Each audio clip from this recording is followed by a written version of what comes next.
And a very pleasant good morning, everybody. Peel yourself off the mat Monday here on the morning briefing. I'm Jeff DeForest along with Mike Lubie. Lubitz, very happy to be with you on nofilter.net. And of course, Caffeine TV and the various other platforms that carry the show.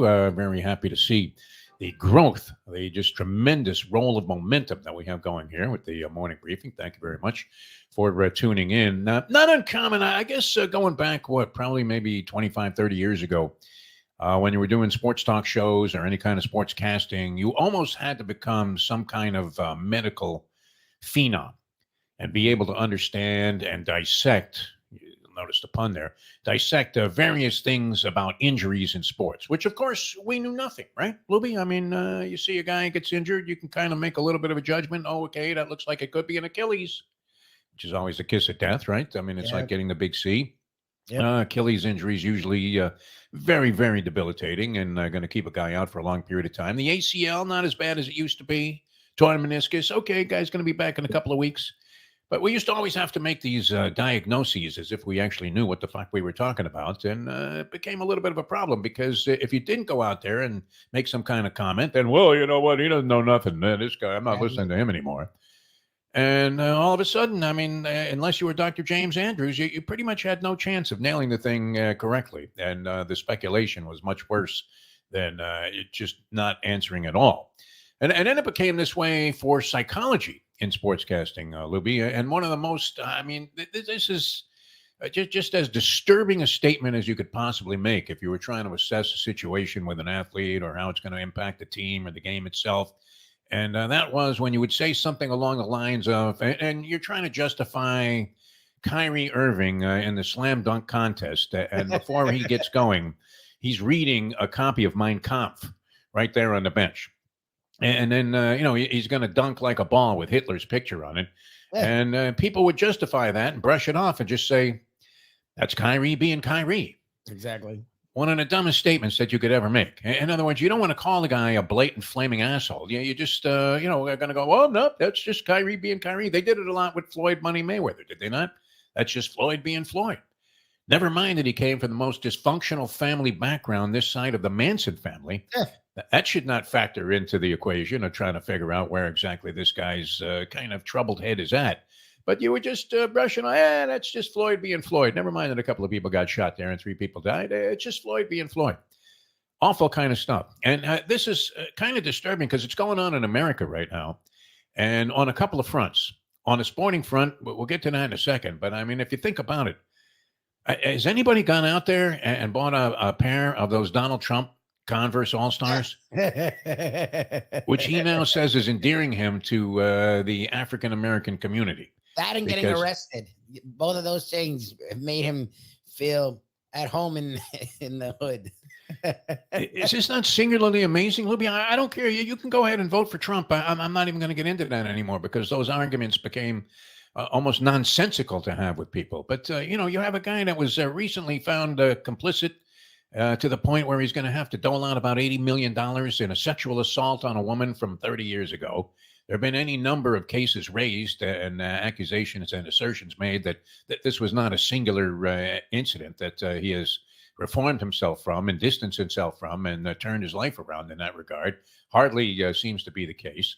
Then he's standing up in front of a largely black audience and basically telling people, hey, you know what? The fact that I'm almost a criminal makes me just like you guys. They love me. And you're thinking, this is, I mean, of the zillion of people that could be possibly candidates for president of the United States, this guy might win. After the complete shambles that he made of the office before, where, I mean, think what you will. I mean, did it not end in total catastrophe, people? I don't care what side of this thing you're on. The people crawling on the wall of the Capitol building on January 6th, I would have to say things became a little bit unhinged. And you would assume that most people would come to the conclusion that no matter what, I don't care if I'm making more money. I don't care if gas is $1 a gallon. This guy is not good for the position. You would think that would be a logical assumption, but that's not the case. Singularly amazing that this guy's rolling to the nomination for the Republican Party, and probably you're going to be in there in a dogfight against, let's face it, a somewhat senile Joe Biden. Hey, Joe, what day is it? I got Tuesday on my calendar here. Okay, you're president. It's hard to advocate for either side. It really is. But I would choose almost anything over the lunacy that we experienced 4 years ago and may well experience again. Amazing. I mean, that this guy is gathering votes from women, from black people, from anybody, from Jews. I mean, it's surprising with all of the things that he says. Does he not appear to be a man who is completely unhinged at this No, point? yeah. God, What a do you shot mean? That's the fighter. funny thing is like Biden's senile. Don't get me wrong. He stutters the whole thing. He's old. I haven't fought any of that, but it's not like Trump doesn't do that. And then it's worse. When he fumbles over himself, he says very racist, very Blatantly small-minded racist things. statements in front of a large audience of African American people. Like, you feel at me because you're arrested too. Like what? You guys have all been in prison? Yeah, okay, way to go. That's an interesting campaign stance. I mean, it's a little bit different than the Kennedy Nixon debates. That's for Exactly. sure. Yeah. All right, but I mean, we live under illusion at this point in the United States of America. And what I wanted to address was, I mean, this whole thing, this messy mania, is starting to become overwhelmingly disturbing, is it not? I mean, if you put Aaron Judge and gave him 600 at bats against Double-A pitching for the entire season, in other words, whenever Aaron Judge came to the plate, you had to remove the guy that you had in a ball game that was of major league caliber and put a Double-A pitcher on the mound, somebody that was in his rookie season that still hadn't been able to figure out if he needed to shave or not. And I mean, what is going to happen? Judge is going to shine, is he not? He would be shining anyway. He's at the Yes. top of his game. In all likelihood, he's going to have another big season after kind of a so-so year last year, which the Yankees have vowed to avenge with literally with a vengeance, right? That they already have designs on the World Series in the New York Post today because Juan Soto hit a home run in an exhibition game. There It's you like, go. there it is. We got the championship. I mean, no, Cashman, you don't need to make any more moves. That's it. We've got the team now. They like to believe in this illusion. And this is what's happening with the people. Soccer fans are scary to begin with, Lubie. Are you on board with that? Or do you want to temper your comments because you don't want to come off as some kind of anti-soccer asshole when the game is somehow gaining in popularity because of Messi being in the United States playing against a bunch of amateurs? What the fuck is this?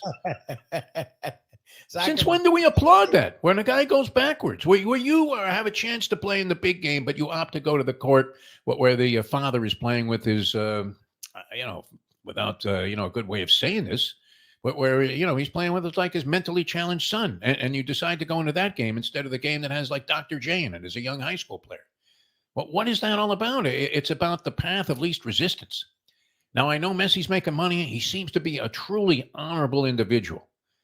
Although, didn't they bring him up on some kind of charges, tax evasion or something? something happened, but I think he got off. I think that. Of I don't course he think that got off. anything He's to- messy. And we have come to know, through various sources that he's just a down-to-earth, Yeah. regular guy that is really enjoying the fact that nobody in America knows enough about soccer to even recognize him when he's out and about around town here in Miami, where we have like a heavy-duty soccer interest. But we had none before Messi got here and started playing in the amateurs. Now they're making a big deal about it. In fact, the headline was Miami remains unbeaten in MLS campaign. They've played two Well, they games. loaded Libby. it up. Oh, okay. Well, it's 2 games. They also loaded up. They got, I think, Suarez, another aging former elite player. I think they got another dude. This is the geezers at Caesars all over again. Well, and they're playing again. They're playing like what do people say, the 8th or 9th tier when it comes to professional soccer. Yeah. Arguing that it wasn't even a top 10 league in all of soccer. Messi may as well be playing for the Washington Generals or against them, every night. It's not far from- It's insane to be at this level. Yeah, you're looking for red clots to come out of the runway there and be coaching the opposition. So they're making a big deal about this. He scored a goal in a game against the LA Galaxy, who were supposed to be this monster team. I don't know anything about the LA Galaxy. Do you? I sound like Donald Trump right now. I don't know anything about that, but here's what I'm going to tell you. But it just seems, does it not seem misguided, Lubie? Am I wrong about this? Am I harping on this too much? This whole Messi mania is based on a fraud, on the fact that this guy is now playing in the minor leagues at 40 years old. And yeah, naturally, he's going to shine. He was one of the great players of all time. It's not like an aging Pele coming to the NASL. Yes. When he did. And I don't know, did he do anything of any great significance? No, but he was Pele. He was out there. Everybody was coming. Hey, Pele, you're great. Yeah, like it would be Messi doing this like 5 years from now. Messi Yeah. still, he might not be in his prime. but he still was in the discussion for best player in the world. Like and it's not even like Jordan going to the Wizards. Like it's like you said, it's like LeBron now going to either maybe not the G League, but like one of the ends up playing in Turkey. Yeah, one of the better leagues in Europe that when they play American teams, they get annihilated. Like that's exactly what this is, because MLS, it is a professional league. You do get some players that are pros, but when they play the real teams, it's just stupid. And that's they don't have enough good players. Yeah, exactly. I mean, and they have like 300 teams in the league. Yeah, they have a real league now. Yeah, and it's like it's amazing. Yeah, there isn't a single city in America that isn't disgraced that they don't have an MLS team. Which Miami, trust me, people, we live here. Miami, the city of Miami didn't even know there was such a sport as soccer before Messi signed with this Inter Miami FC or at CF. least down here, I mean, people probably watch like Europe stuff and World Cup, but people weren't watching MLS. Nobody went to these games. Anyone watching MLS. Worst job in all of sports was being a scalper at a Miami CF game. Inter Miami CF. Nobody even knows the name of the team in town. Not even the owners can't even say it right. She said it wrong. So why are people so, wrapped up in this whole Messi mania thing? Like every move that he makes out there in this minor league event is worth it. I mean, it's almost as if he's playing in charity games. Yeah, I did it last year. That when it first came, I watched some. We got the thing at the end of the year. I don't care. It's insane. It really is. This would be like the Unsers going and, playing bumper cars with a bunch of little kids. Exactly. They go, they go on the streets and they try and do drag racing. It's like, this is the big deal, huh? I don't know.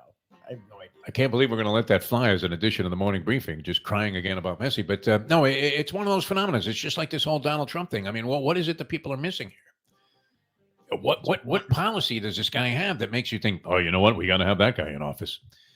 What an intelligent, well-thinking, grounded human being. He doesn't do policies at all. He doesn't have them. Nothing. Yeah, no policies. No, it's great. Not about policies. What has this country become between Messi mania, the Republican Party, and the whole idea that the Yankees are going to win a World Series? I mean, it literally is. It's a freaking mess. Love the fact that Rick Pitino brought out the Travolta suit yesterday. Desperate need for St. John's to beat a ranked team. They beat Creighton, who were the conquerors of the University of Connecticut just last week.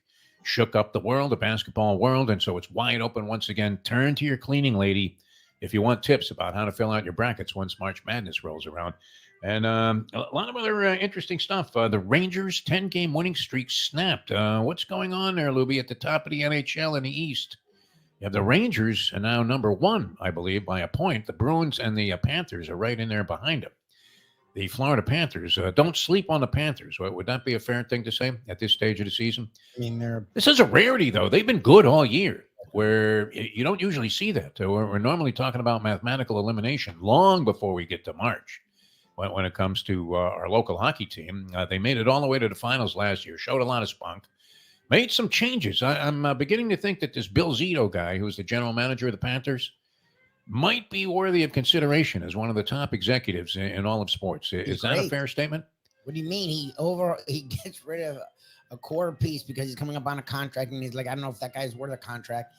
They struggle all year, but wake up right at the right time, go on a historical run throughout the Eastern Conference playoffs through a murderer's row. I mean, everyone they played was a team that was great team, had a chance to win the cup. Like every team was one of the favorites to win the cup. They did it pretty soundly after the first round. Get thwarted in the Stanley Cup Finals, but that's, it was no slouch. That was a rough go. I mean, against a really good team, and half their team, needed surgery. Exactly. Before the series. And then they go make moves in the offseason. And usually, you really want to make moves. They did major overhaul. Their defense was a major issue. He went right after defense. And they have now ascended to be in the discussion as one of the best teams in all the sports. They're top 3, and they've been top 3 or 4. They're 2 points out of the best point total in all of the sport. They're 1 point out of the Eastern Conference. I mean, Zito's really freaking good, and everything he's done, I don't know if it all turns to gold, but none of it turns to shit. Like everything he's done has been calculated, and it's made perfect sense, and it's worked. Takes balls to overhaul a team that went to the Stanley Cup Finals last year and make a lot of changes, some of which were significant, and then finding a bunch of guys that are relatively nondescript, and they all seem to come in and and filled our role perfectly. Very good job. This is a guy to watch, Lubie, even though he's right Oh, here no, in he's town great. and is largely overlooked. All right, we have to run. A lot of fun being with you. Great way to start out the week with you here on the morning briefing. For Mike Lubie Lubitz, I'm Jeff DeForest. I hope everybody has a great week. We've been having just absolutely splendid, as they say, weather Yeah, the here weather. in South Florida. This is the place to be. All of the local tourist locations were jamming. Yep. Went by a couple of areas last Finally in night, and I'm season. like, wow, It took 4 months. massive numbers of people out there on the street. So flock to Florida, and we'll bring you some sunshine tomorrow in the next edition of the morning briefing.